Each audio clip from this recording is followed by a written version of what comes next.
Hi friends, பாவக்காய் பொரியல் எப்படி நம்ம கிறிஸ்பியாக சிப்ஸ் மாதிரி பொரிச்சு எடுக்கிறது பார்க்கலாமா? வாங்க அதோட வழிமுறைகளை சொல்லித்தரேன் உங்களுக்கு. பாவக்காய் 3 பாவக்காய் நான் சிறுசாக அரிஞ்சு வச்சுருக்கேன். இந்த மாதிரி ஸ்லைஸாக வெட்டிச்சிங்க. சிறுசாக நான் அரிஞ்சு வச்சுருக்கேன். இது என்ன செய்யணுன்னாக்கா, கழுவிட்டு அதுக்கப்புறம் தான் நீங்கள் வெட்டணும். இல்லை தண்ணி இருக்கக்கூடாது. கழுவுன பிற்பாடு தான் இதை வெட்டணும். அந்த பாவக்காவை அரிசி மாவு 2 டேபிள் ஸ்பூனு, 2 கரண்டி எடுத்து வச்சுருக்கோம் பெரிய கரண்டியில். மஞ்சத்தூள் 1 டீஸ்பூன், இஞ்சி பூண்டு விழுது 1 டீஸ்பூன். இது அரைச்சி வச்சுருக்கேன். சீரகத்தூள் 1 டீஸ்பூன், பெருங்காயத்தூள், எண்ணெய். ஸோ இதுதான் நம்ம இன்றைக்கி பாவக்காய் பொரியலுக்கு தேவையான பொருட்கள். சரிங்களா? வாங்க இப்போ சமைக்கலாம். வெட்டி வச்ச பாவக்காவை எடுத்துக்கோங்க.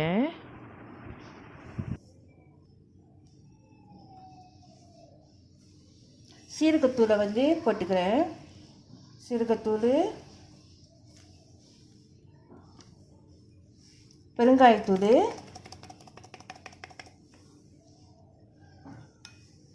மஞ்சத்தூள்,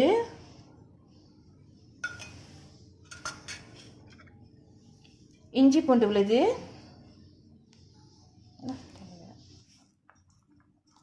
இது நல்லா மிக்ஸ் பண்ணிக்குவோம் எல்லா இடத்துலையும் படுற மாதிரி. இதில் நான் உப்பு சேர்க்கலை.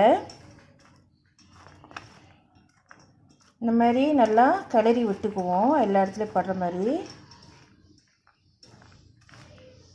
ஸோ நம்ம பார்க்குறோம் இப்போ பாவக்காய் பொரியல் எப்படி செய்யலான்ட்டு.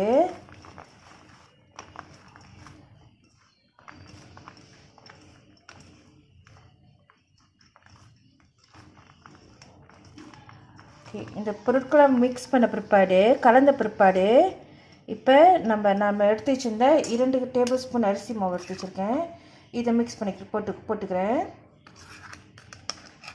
2 டேபிள் ஸ்பூனு.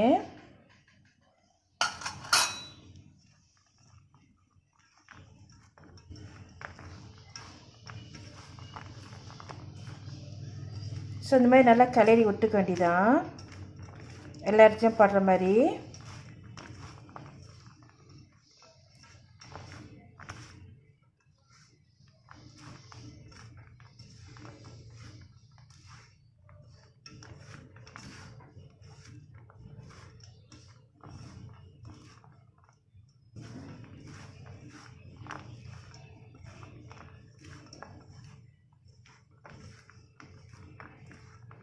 ஓகே, நல்லா ஈவனாக கிளறிடுச்சு.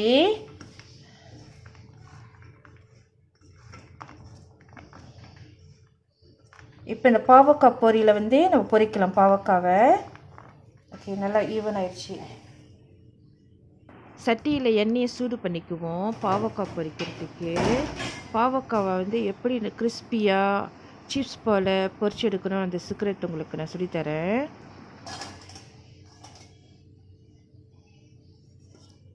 நான் எடுத்து வச்சு இந்த மாவு காட்டினால அந்த மாவு பொரிக்கிறதுக்கு இதில் உப்பு கலந்துருக்கு. உப்பும் சில்லி பவுடரும் கலந்துருக்கு அந்த அரிசி மாவில். 5 கரண்டி அரிசி மாவு எடுத்ததில் 5 கரண்டி. ஓகே, நல்லா சூடாகிடுச்சு. நான் ஒன்று போட்டு பார்க்குறேன்.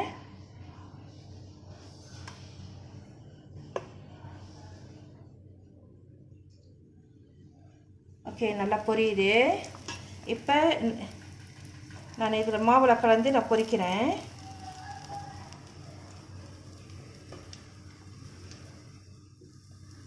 பாவக்காய் உடம்புக்கு ரொம்ப நல்லது. ஸோ இது நம்ம சிப்ஸாக கூட வச்சுருக்கலாம். ஒரு பாத்தில் போட்டு வச்சுருந்தாக்கா 1 வாரத்துக்கு தாங்கும்.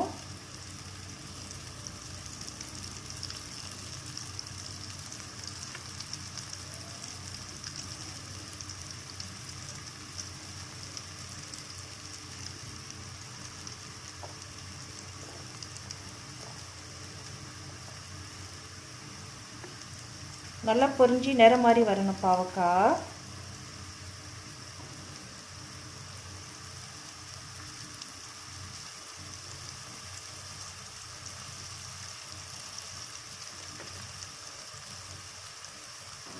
பாவக்காய் ரொம்ப நல்லது உடம்புக்கு, எல்லோரும் சாப்பிடலாம். சின்னவங்கலேருந்து பெரியவங்க வரைக்கும் எல்லாம் சாப்பிடலாம். இது வந்து இந்த பாவக்காய் வந்து டயபெட்டிஸ்க்கு நல்ல ஒரு மருந்து, வெயிட் லாஸ் பண்ணும்.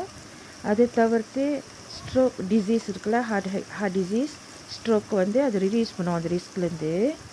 பிள்ளைங்களுக்கு சிறு வயதிலே நம்ம இந்த மாதிரி சிப்ஸ் செஞ்சு கற்றுக் கொடுத்துட்டோமா, அவங்களுக்கு வந்து அந்த கசப்பு தெரியாது, சாப்பிட்டு பழகிடுவாங்க. அப்போ பெரியவங்களாக வரப்போ நம்ம வந்து கசக்குதுன்னு பிள்ளைங்க ஒதுக்கி வைக்க வாய்ப்பு இல்லை. ஸோ அதனால் நம்ம இந்த மாதிரி சிப்ஸ் செஞ்சு அவங்களுக்கு செஞ்சு கொடுக்கலாம். நல்லா பொரிஞ்சிக்கிட்டு இருக்கு. ஸோ இதில் அந்த பொரியல் வந்து அடங்கின பிற்பாடு நம்ம எடுக்கலாம், நிறம் மாறணும். ஸோ இன்னும் பொரிஞ்சிக்கிட்டு இருக்கு.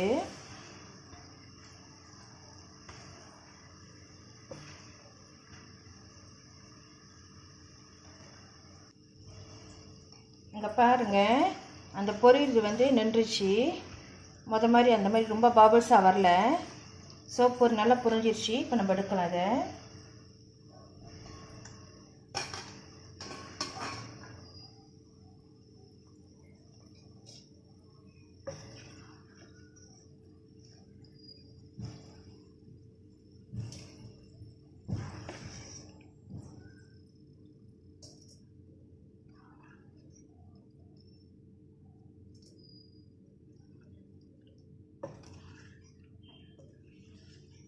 நிறமும் மாறிடுச்சு பாருங்கள். ஸோ இந்த பாவக்காய் வந்து நம்ம எடுத்துச்சு எண்ணெய் வடிகட்டுட்டோம். அதுக்கப்புறம் ஒரு பேப்பரில் போட்டு, டிஷ்யூவில் போட்டு நம்ம ஆறின பிற்பாடு தப்பாவில் போட்டிக்கலாம். ஸோ அதே போல் இருக்கிற பேலன்ஸ் பாவக்காவையும் நம்ம பொரிச்சு எடுக்கணும்.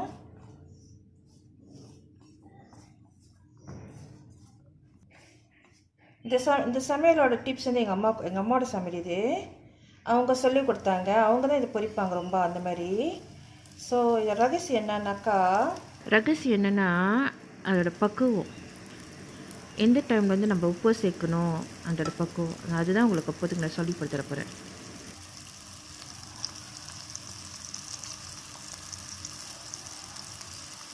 நான் பொரிச்சு நல்லா கிறிஸ்பி எடுக்கிறேன் பாருங்களேன். ஸோ இந்த மாதிரி பாபிள்ஸாக இருக்குல்ல, அப்புறமா அந்த பாபிள்ஸ் இருக்காது. நல்லா பாவக்காய் பொரிஞ்சு வந்துருச்சுன்னா இந்த பாபிள்ஸ்லாம் இருக்காது. இந்த மாதிரி நிறையா இருக்காது பாபிள்ஸ்லாம்.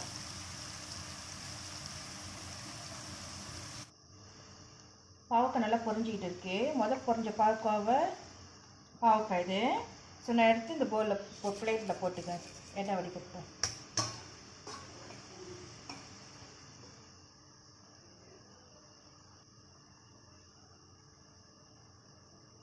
பாவக்காய் பார்த்தீங்களா எவ்வளோ கிறிஸ்பியாக இருக்குன்னு. நான் பொரிச்சு எடுத்தது கிறிஸ்பியாக இருக்குது பார்த்தீங்களா. இதை நீங்கள் உடச்சா கூட சத்தம் கேட்கும், அந்தளவுக்கு சிப்ஸ் மாதிரி வந்துருக்கு இந்த பாவக்காய். இங்கே பாருங்களேன், சத்தம் கேட்குதுங்களா. அந்த மாதிரி சிப்ஸ் மாதிரி நம்ம பொரிச்சு எடுத்துக்கிட்டு ஒரு தப்பாவில் போட்டு வச்சுக்கலாம். பாவக்காய் நேரம் மாறிடுச்சு. பொரியலும் கொஞ்சம் அடங்கிட்டு இருக்கு பாருங்கள். நம்ம போகிறப்ப நிறையா இருந்துச்சு. இப்போ வந்து எல்லாம் சுருங்கி ரொம்ப ஸ்பேஸ் இருக்குது. வந்து சட்டி ஃபுல்லாக இருந்த மாதிரி இருந்துச்சு.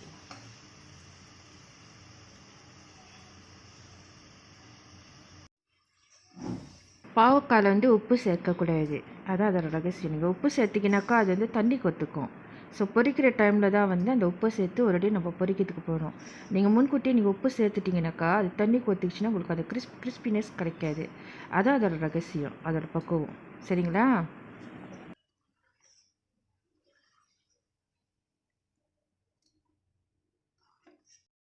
ஓகே, பாவக்காய் வந்து நல்லா பொரிச்சு எடுத்தாச்சு. பொரிச்சு எடுத்த பாவக்காய் நல்லா ஆற விடுங்க. ஆற விட்ட பிற்பாடு ஒரு பாட்டிலையோ தப்பாவிலையோ கீழே பேப்பர் போட்டு நீங்கள் போட்டு வச்சுக்கலாம். அது வந்து ஒரு வாரத்துக்கு தாங்கும். ஃப்ரிட்ஜிலாம் வைக்க வேணால், நீங்கள் வெளியே விற்கலாம். ஒரு வாரத்துக்கு தாங்கும். வேண்டியப்போ அது சிப்ஸாகவும் சாப்பிடலாம், அல்லது உங்களுக்கு சாம்பார், ரசம், கீரைக்கறி, ஸோ இந்த மாதிரி உரப்பு கறி வச்சா கூட, சாடின் கறி எது வச்சாலும் சரி, எல்லாத்துக்கும் இது சூட் ஆகும். நீங்கள் சைட் டிஷ்ஷாக கூட சாப்பிட்லாம். ரொம்ப நல்லது உடம்புக்கு. கண்டிப்பாக இந்த ரெசிபி பார்த்து நீங்கள் என்ஜாய் பண்ணியிருப்பீங்கன்னு நம்புகிறேன். ஸோ வீட்லேயும் ட்ரை பண்ணி பாருங்கள் மறவாமல். ஓகே, இதோடு நம்ம அடுத்த வீடியோவில் சந்திப்போம். ஓகே, தேங்க்யூ, பாய்.